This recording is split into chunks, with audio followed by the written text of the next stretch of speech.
भारत में श्रीमती इंदिरा गांधी द्वारा आपातकाल लगा दिया गया था और जनता के आवाज को दबाने का प्रयास किया गया और जनता का शोषण किया गया, जनता पर अत्याचार किया गया। इस संदर्भ में नागार्जुन कविता शासन की बंदूक बहुत ही सटीक बैठता है। खड़ी हो गई चाप कर कंकालों की हुक, खड़ी हो गई चाप कर कंकालों की हुक, नभ में विपुल विराट सी शासन की बंदूक, नभ में विपुल विराट सी शासन की बंदूक, उस हिटलरी गुमान पर सभी रहे हैं थूक। कहते हैं नागार्जुन जी कि हिटलर के तरह तानाशाही यह शासक है, तत्कालीन शासन व्यवस्था है और प्रजा उस पर थूक रही है। इसी संदर्भ में कहते हैं उस हिटलरी गुमान पर सभी रहे हैं थूक, जिसमें कानी हो गई शासन की बंदूक। मानो शासन की बंदूक ऐसी हो गई जिसमें कानी हो गई दोषपूर्ण की बंदूक, यानी शासन व्यवस्था कैसा हो गया? दोषपूर्ण। जहाँ जनता पर अत्याचार किए जा रहे हैं वह प्रशासन व्यवस्था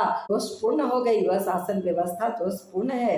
इसलिए ही नागार्जुन कहते हैं उस हिटलरी गुमान पर सभी रहे हैं थूक, जिसमें कानी हो गई शासन की बंदूक। बड़ी बधिरता 10 गुनी बिनोवा मोह, धन्य वह शासन की बंदूक। नागार्जुन कहते हैं बड़ी बधिरता 10 गुनी, अरे ऐसा लगता है कि बहरापन 10 गुना बढ़ गया है देश में। बड़े बड़े संत समाज भी सचेत नहीं हो रहे हैं और तत्कालीन सरकार के खिलाफ आवाज नहीं उठा रहे हैं। बने बिनोवा मुख नोवा भावे जैसे संत महात्मा भी मुख हो गए हैं, चुप गए हैं। धन्य वह तो व्यंग्यपूर्ण नागार्जुन कहते हैं कि धन्यवाद शासन की बंदूक है, जिसके सामने वह धन्य शासन की सत्ता है, तानाशाही है, इसके आगे बिनोवा भावे जैसे संत भी चुप हो गए हैं, उसका विरोध कर नहीं रहे हैं, शांत हो गए, मुख हो गए। सत्य स्वयं घायल हुआ, गई अहिंसा चुप इस देश में, और यहाँ सत्य को दबाया जा रहा है इस आपातकाल में, श्रीमती इंदिरा गांधी के शासन काल में। इसलिए नागार्जुन कहते हैं सत्य स्वयं घायल हुआ।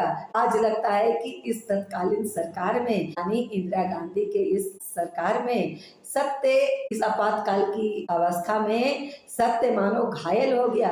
सत्य सुनने वाला, जनता की बात सुनने वाली सरकार नहीं है। गई अहिंसा चुक, और जहाँ सत्य और अहिंसा ही मुख्य हमारे शस्त्र थे, हमारी आधार थी, सत्य और अहिंसा, वह अहिंसा भी चुक गई, क्योंकि इसमें इस आपातकाल में जनता पर शोषण किए गए, लाठियां बरसाई गई, गोलियां चलवाई गई। इस पर कहते हैं सत्य स्वयं घायल हुआ, गई अहिंसा चुक, यानी अहिंसा भी चुकी। जहाँ तहाँ दगने लगी शासन की बंदूक, और जहाँ तहाँ जनता पर अत्याचार शासन द्वारा किए गए। जले ठूठ पर बैठकर गई कोकिला कुक। ऐसा लगता है कि देश की इस दिन दशा रूपी ठूठ पर जो कोकिला बैठी हुई है, यानी श्रीमती इंदिरा गांधी, वह कुक रही हैं।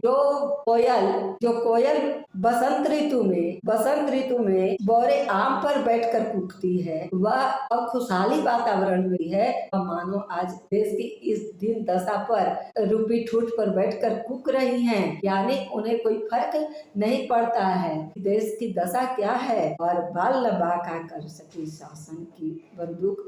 लेकिन इतना भी वह जनता पर अत्याचार और शोषण तत्कालीन प्रधानमंत्री करवाई, फिर भी जनता का बाल बाका नहीं कर सकी और नहीं वह सत्य को दबा सकी, और इसी का परिणाम हुआ कि अगले चुनाव में वह हार गई और भारत में पहली बार जो है गैर कांग्रेसी सरकार बनी 1977 में, मोरारजी देसाई की सरकार।